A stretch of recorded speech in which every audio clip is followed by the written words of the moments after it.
여기 이쪽에 비단길이 있습니다. 비단길.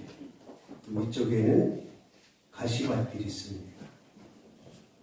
또 이쪽에는 넓은 길이 있고 이쪽에는 좁은 길이 있습니다.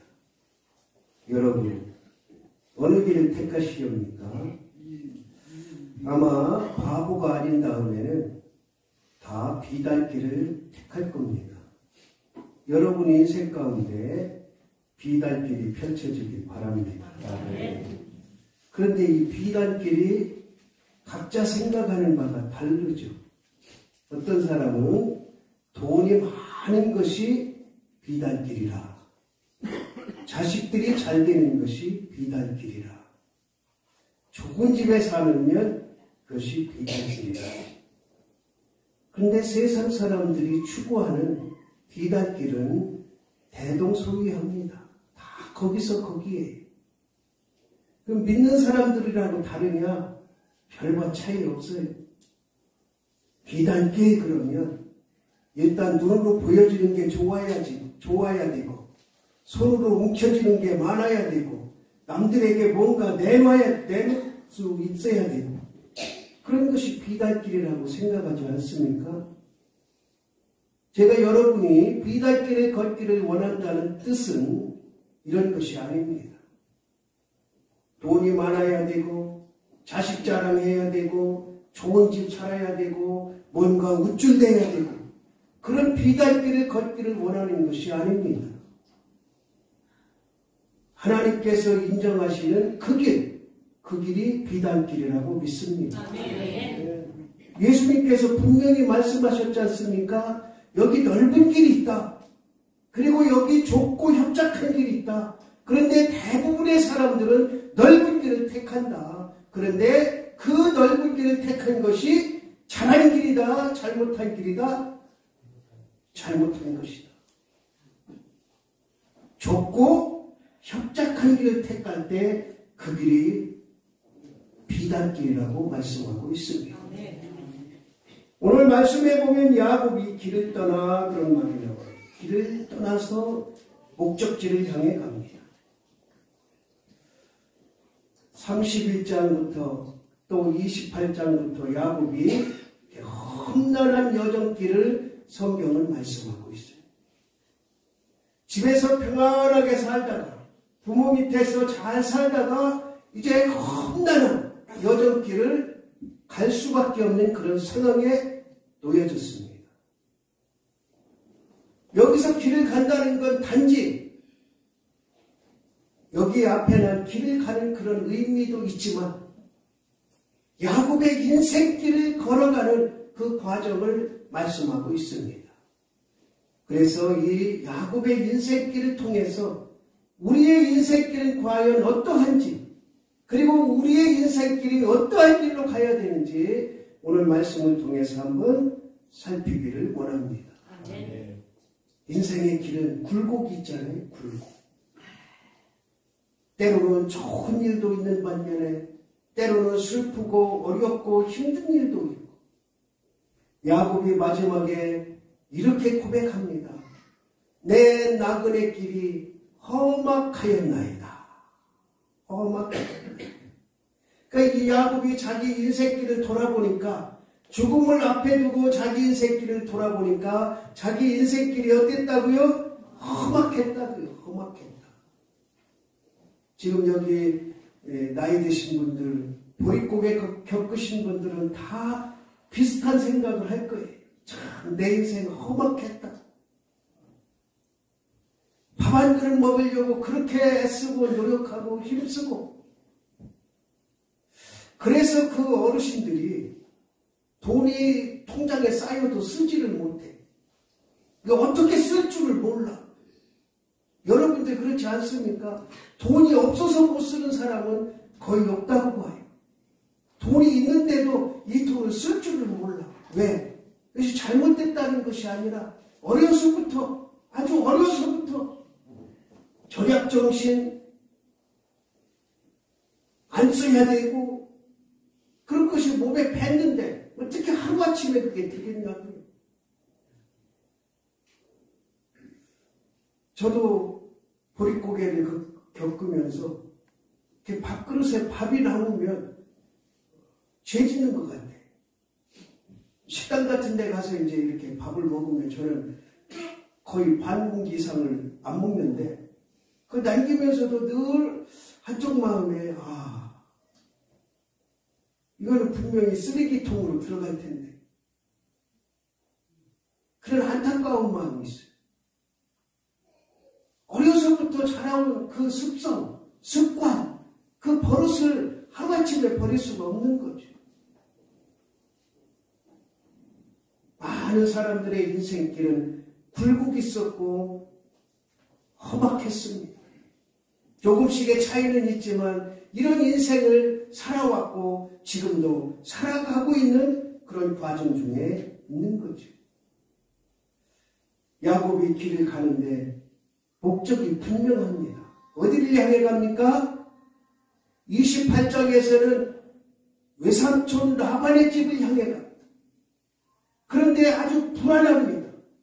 외삼촌 라반의 집이 어디 있는지 잘 알지도 못하죠. 거리는 멀죠. 중간에 누가 나를 해할지도 모르죠. 두려움과 어려움과 괴로움과 또 가장 힘든 것이 뭐냐? 그 먼 길을 혈혈단신 홀로 가야 한다. 외롭고 쓸쓸한 길을 걸어갈 때 하나님께서 그에게 찾아오셨습니다. 그래서 창세기 28장에 보면 하나님의 사자가 야곱에게 찾아오셔서 힘을 주고 위로하시고 갈 길을 정해 주십니다. 그런 하나님 여러분 만나기를 원합니다. 지금의 내 인생길이 쓸쓸하고 외롭고 힘들다면 살아계신 하나님의 사자, 그를 만나야만 이 모든 것이 해결되고 치유될 수 있음을 믿으시기 바랍니다. 사닥다리에 오르락 내리락 하는 하나님의 사자를 만난 야곱은 힘을 얻어서 새로운 길을 갈 수 있었고, 결국에는 자기가 목적한 그 목적지 외삼촌의 집에 도달할 수가 있었음을 성경은 말씀하고 있습니다. 우리는 이 말씀을 이렇게 한번 바꿔서 생각할 수 있습니다. 만약에 그곳에서 그 힘들고 어려운 가운데서 간신히 길을 걸어가고 있을 때 하나님을 만나지 않았다면, 하나님의 사자를 만나지 않았다면, 그리고 확신을 갖지 않았다면 야곱의 인생은 어떻게 되었을까? 하나님을 만난 그 야곱이 그곳에서 하나님께 예배를 드리고 그것을 하나님의 집이라 부르고 그리고 새 출발해서 결국에는 목적지에 도달할 수 있었음을 성경은 말씀하고 있죠. 1차적인 목적지에 도달했다고 해서 인생이 편하게 펼쳐진 건 아닙니다. 우리의 인생도 마찬가지 아닙니까? 한 가지 목적을 두고 열심히 달려가서 그 목적을 이뤘어요. 그러면 이제 됐다. 내 인생 이제 편하게 살자. 그러지 않지 않습니까? 또 다른 목적을 붙잡고 또 다른 목적을 세우고 또 열심히 달려가는 것. 그것이 우리 삶의 지금의 과정, 여정 아니겠습니까?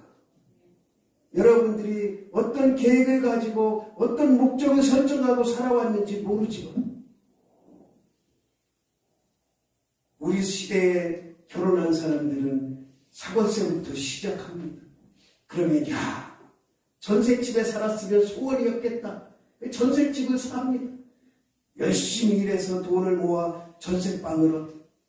그러면은 전셋방 하나에서 이제 방 2개 있는 집에 가서 살았으면 좋겠다.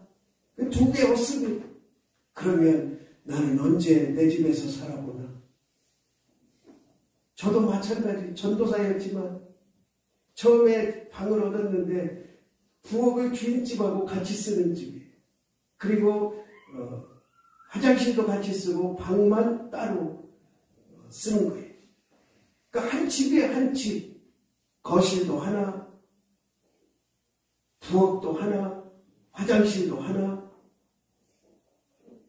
지금 생각하면은 그러지 말았어야 되는데 그 당시에는 뭐를 몰랐어. 그리고 나서 이제 저 지하에 가서 연탄을 갈아야 돼. 그래도 잘한 건 우리 집사람 연탄 한 번 안 갈게 한 건 잘한 거예요. 내가 다 갈았어.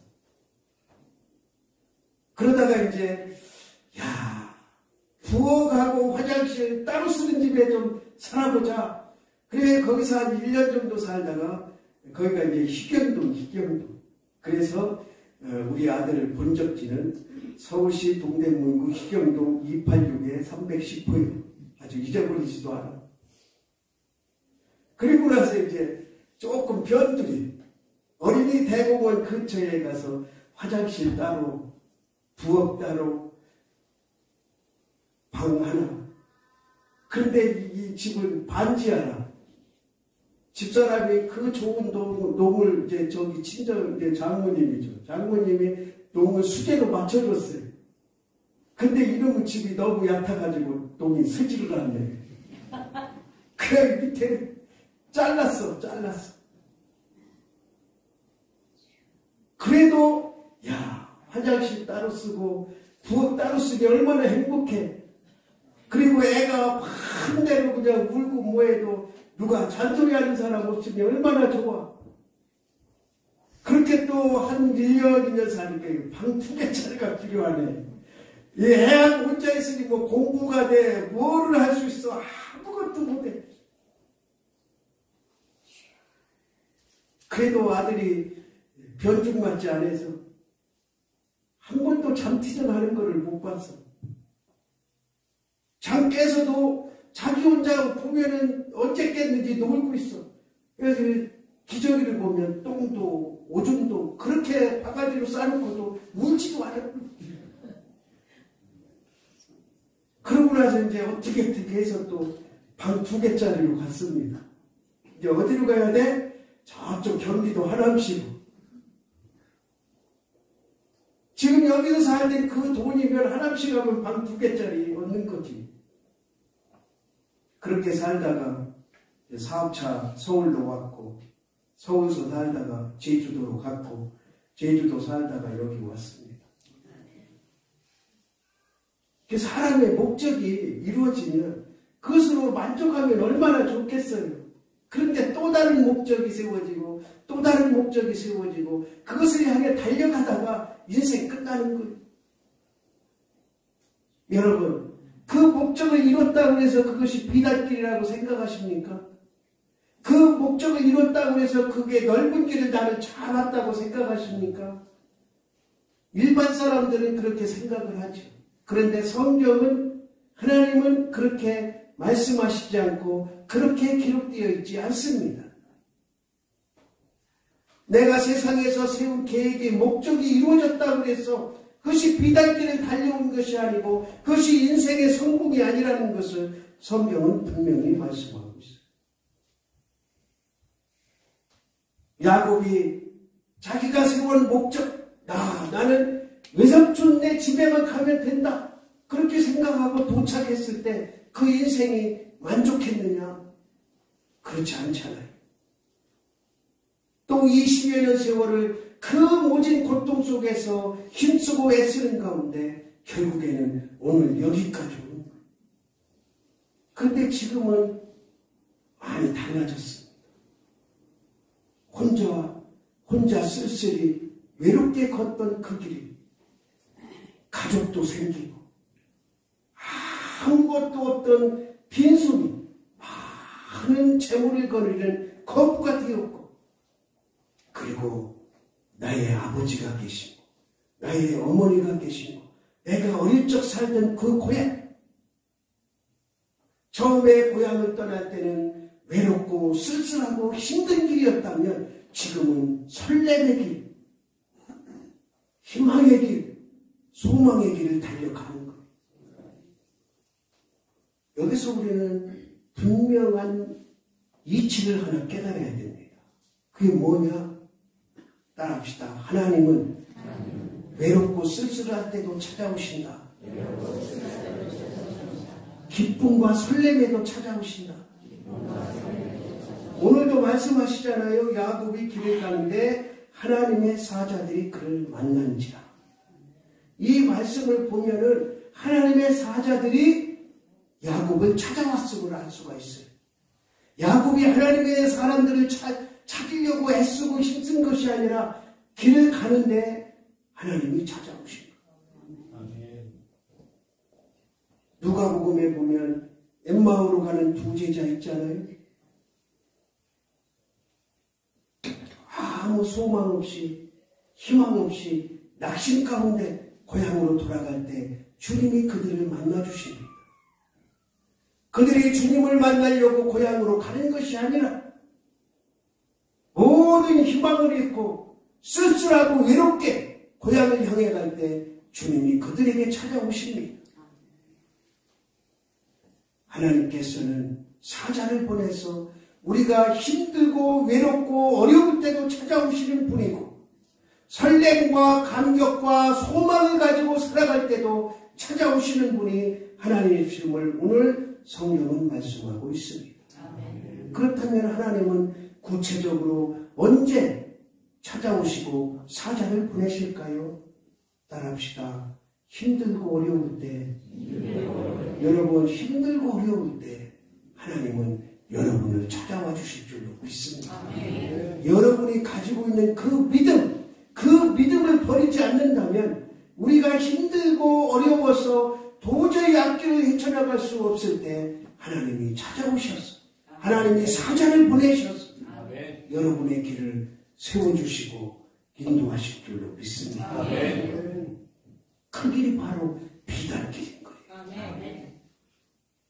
하나님과 함께 동행하는 길, 그 길만이 비단길임을 믿으시기 바랍니다.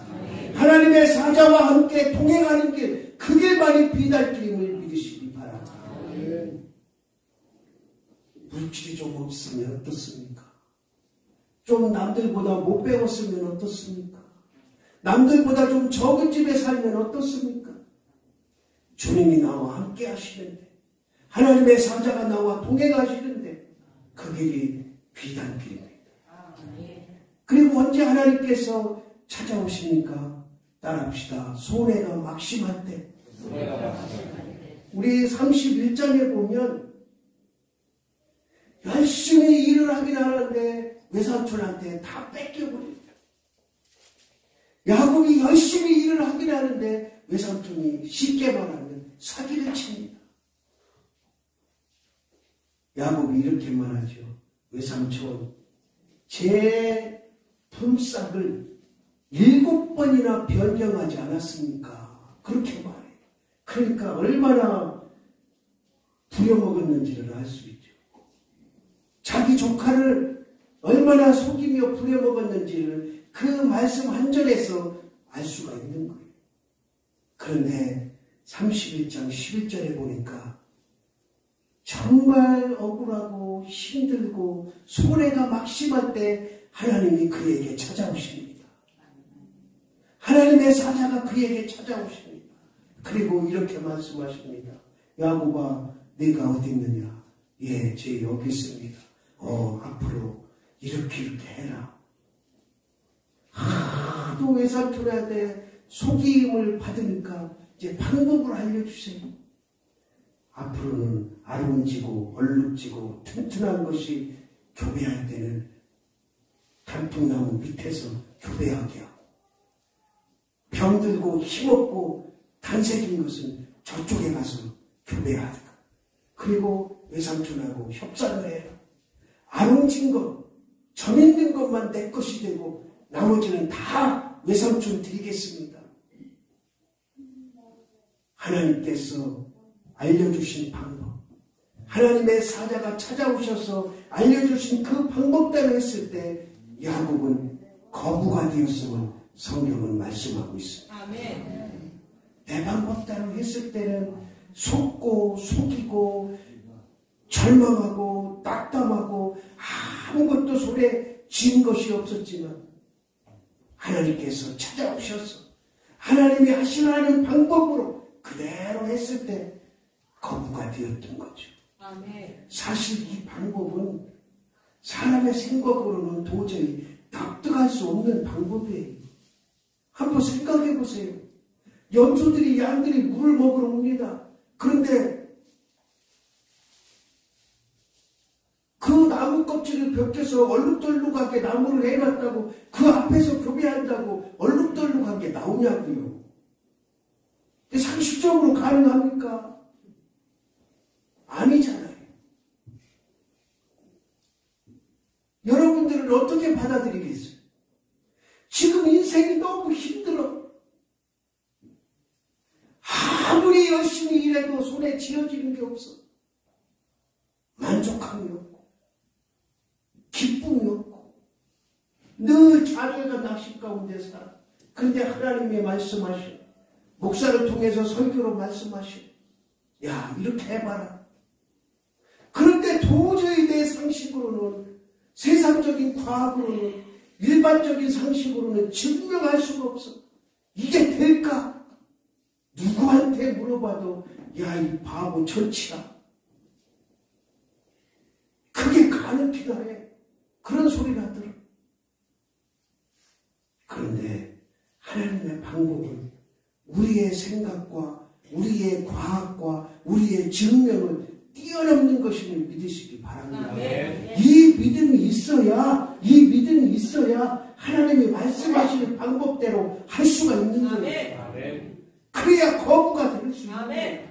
그래야 그 속임수에서 벗어날 수가 있는 거예요. 그 사기에서 벗어날 수가 있는 거예요. 한번 생각을 해보세요. 하얀 염소 2마리가 있어. 이 앞에다 그냥 나무, 그냥 호숫가에 있는 나무예요, 나무. 그리고 껍질을 양쪽만 벗겨. 그럼 그 고기에 얼룩덜룩해. 그 하얀 염소 2마리 거기서 교배할게. 그런데 새끼가 뭐가 나온다고요? 얼룩덜룩한 게 나와. 누가 하시니까? 하나님이 하시니까.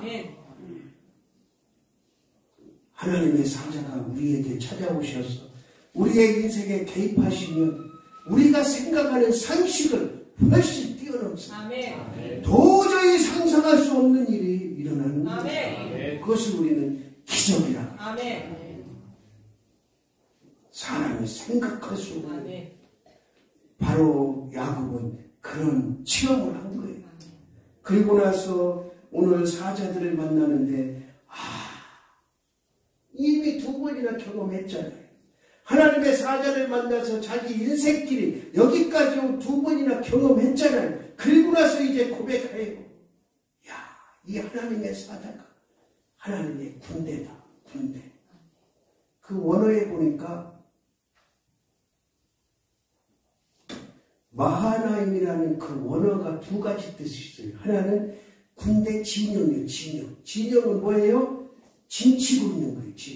이제 어디를 전쟁을 쳐들어가기 전에 그곳을 이제 미리 가서 답사를 하는 게 아니라 그것을 이제 탐험을 해야 되잖아요. 그리고 나서 주둔 부대는 이쪽에다 있고 저쪽에 이제 특수한 사람들 몇 명 보내서 살펴보게 하는 거죠. 군대는 얼마나 강한지, 군인은 얼마나 있는지, 상대의 적은 우리가 이길 수 있는지 그런 거 다 보고 와서 보고를 하는 거예요.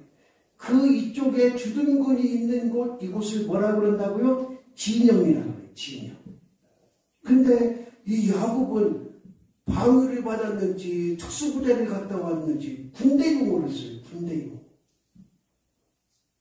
그만큼 자기 자신에게 하나님의 사자가 확실하게 개입하셔서 인생에 이끌어줬다는 것을 고백하는 거예요. 아멘. 그러니까 마하나임이라는 것은 군대가 적군을 쳐들어가기 직전에 거처하는 그 진영이라는 뜻이 있고, 또 하나는 군대가 그냥 군대가 아니라 2군데예요. 2군데.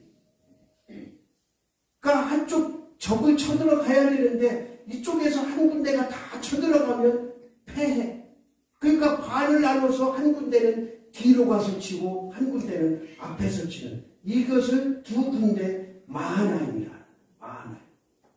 그러니까 여기서 말하는 그냥 하나님의 군대라 이러면 조금 약한데, 마하나임이라는 원뜻을 보면 여기 진영이 있습니다.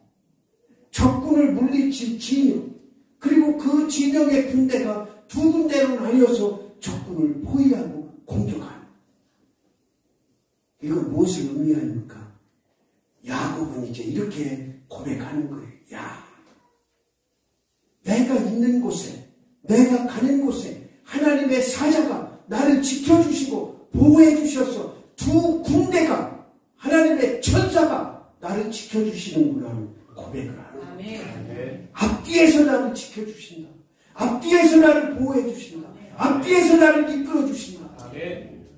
앞에서만 이끌어 주시는 것이 아니에요. 여러분, 이 길이 비단길이. 하나님의 사자가 앞뒤에서 나를 의쳐주셔서 보호해주셔서 이끌어 가시는 길, 그 길이 비단길임을 믿으시기 바랍니다. 그런데 그러면 이제 인생이 끝났잖아요. 뭐 더 이상 바랄 게 없잖아요. 그런데 그렇지 않아요. 또 좌절이 오고 낙심이 옵니다. 하나님의 사람이 나를 보호해 주신다고 믿는 그 믿음으로 살아가도 인생은 낙심과 좌절이 있어요. 그것은 다음 시간에 말씀드릴 거예요. 여러분 앞에 비단길이 있고 가시길이 있습니다. 여러분 앞에 넓은 길이 있고 좁은 길이 있습니다. 세상 사람들이 보는 눈으로 가는 그 길, 그 길이 비단길이 아니고 그 길이 넓은 길이 아니라 하나님의 사자가 나와 함께 한다는 그 고백으로 가는 길, 그 길이 비단길이요 넓은 길임을 믿으시기 바랍니다. 아멘. 주님이 나와 함께 동행하며 나의 인생길을 이끌어가는 그 길로 걸어가는 비단길로 걸어가는 저와 여러분 되기를 주님의 이름으로 바랍니다. 아멘. 하나님 아버지, 험악한 나그네의 인생을 살아온 야곱에게 때마다 일마다 하나님의 사자가 나타나셔서 그와 동행함을 믿습니다. 우리의 인생길에도 하나님과 동행하는 믿음의 삶이 있게 하시고 하나님의 사자가 나를 찾아오셔서 만나는 그런 기적의 삶이 있게 하옵소서. 예수 그리스도의 이름으로 기도드리옵나이다. 아멘. 이제는 예수 그리스도의 은혜와 하나님의 극진하신 사랑하심과 성령님의 교통하심과 위로하심이 하나님을 바라보며 비단길로 가기를 다짐하는 모든 권속들과 그 가정들 위에, 그리고 이 나라 이 민족과 교회 위에 영원토록 함께 하시기를 축원하옵나이다. 아멘.